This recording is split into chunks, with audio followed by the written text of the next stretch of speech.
everybody, this is Matthew Movies coming at you with my review of Better Off Dead, the 1985 classic comedy that made me absolutely a gigantic fan of John Cusack, and I have followed his career ever since, even now where he seems to pop up in random direct-to-video movies all the time that mostly suck. And still, whenever I see that he's in a film, my interest is piqued a little bit more, and there are many films of his that I absolutely love, and it all started with this film. The reason why I've made sure that I checked out so many of his flicks is because of how much I love him in this movie. And for those of you who have never seen this movie, essentially it focuses on his character. He's a guy by the name of Lane, and he's this down on his luck guy. He had this girl that he absolutely was smitten with, and then she breaks up with him, and he feels suicidal as a result, and he's basically a zombie walking through his world and has no passion for anything anymore because he's been so decimated by losing what he feels is the love of his life. And at the core of this film, basically it kind of mocks the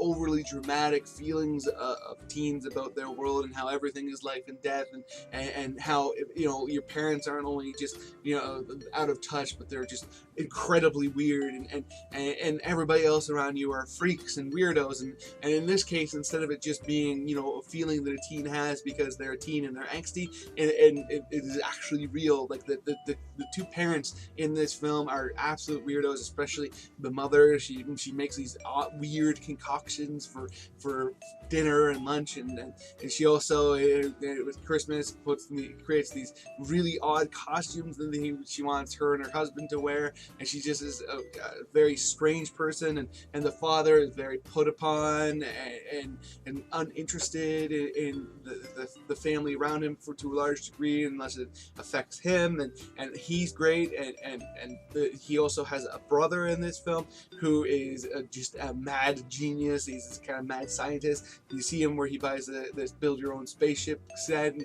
throughout the rest of the film he's kind of building that, and the way that whole thing plays out, and he's able to attract these women by creating these weird technologies, and he barely speaks, and he's a fascinating character. And the Lane falls for this woman that moves in across the street from him, who is French, and she's the most real person throughout the entire film. And at first he's not overly attracted to her. He's just, you know, she's just a person in his life to complain about too, and then as the film progresses he comes to have more affection, and that's the core love story. But she's living with a mother and son that are absolute weirdos that are trying to hold her under their thumb, and the son is this kind of overweight guy who barely speaks, but thinks that basically because she's a foreign exchange student living in his house, he has all the rights to her. And Lane at his core is one of the most interesting characters in this film, because he is the main protagonist of this film. He has a lot of really real moments, but he also is a very peculiar person. Like there's this moment with Q-tips where he's using a Q-tip while brushing his teeth, then all of a sudden he just keeps putting in more and more toothbrushes until his dad walks into the room and gives him a weird look. And like I said, he is suicidal, and throughout the film he progressively tries to kill himself in different ways that all go awry in strange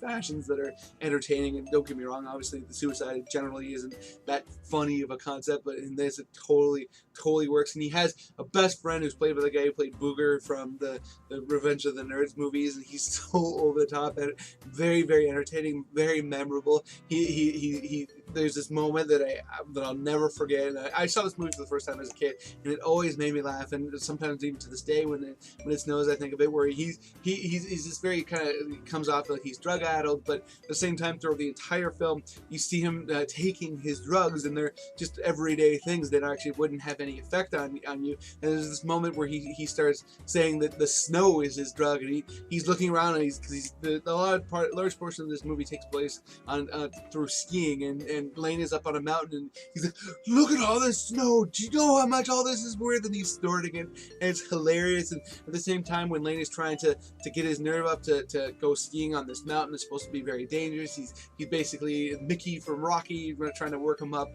and he's absolutely hysterical. And there's another couple of characters that are introduced that are very strange, where there's various moments in this film where Lane will be driving around and he'll come up to a red light, and then all of a sudden a car will pull up beside him. And there's these two Asian gentlemen that are basically working themselves up to race him, and Lane reveals partway through that when they moved here, neither of them knew the language at all, and one of them still doesn't, but the other one has learned the language by watching old Howard Cosell videotapes, and he gets on the two of them have a speaker system on the top of their roof, and he gets on. He starts narrating their upcoming race, and that's hilarious. But of course, the moment that most people reference when they think of this film is there's a paper boy who shows up and he wants $2 for the newspapers that he's given his family. And throughout the rest of the film, he randomly will pop up chasing Lane, trying to get his $2 from him, and he's doggedly after him.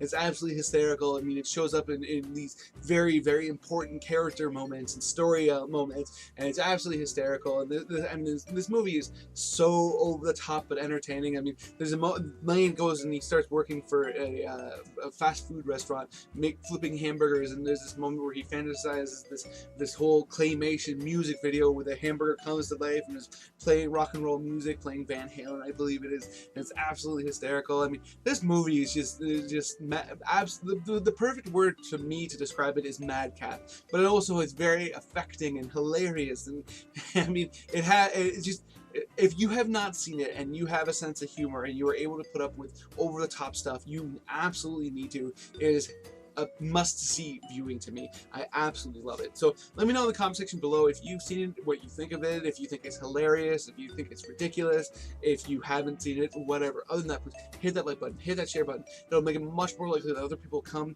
check this video because they'll become aware of it through the whole YouTube algorithm stuff. But if you are one of those people who are checking out my videos for the first time through this clip, or you just haven't done it yet, please hit subscribe, hit that notification bell. That way you can find out when I put out a new video. Come check it out and let me know what you think. And besides all of that, please have yourself a good day.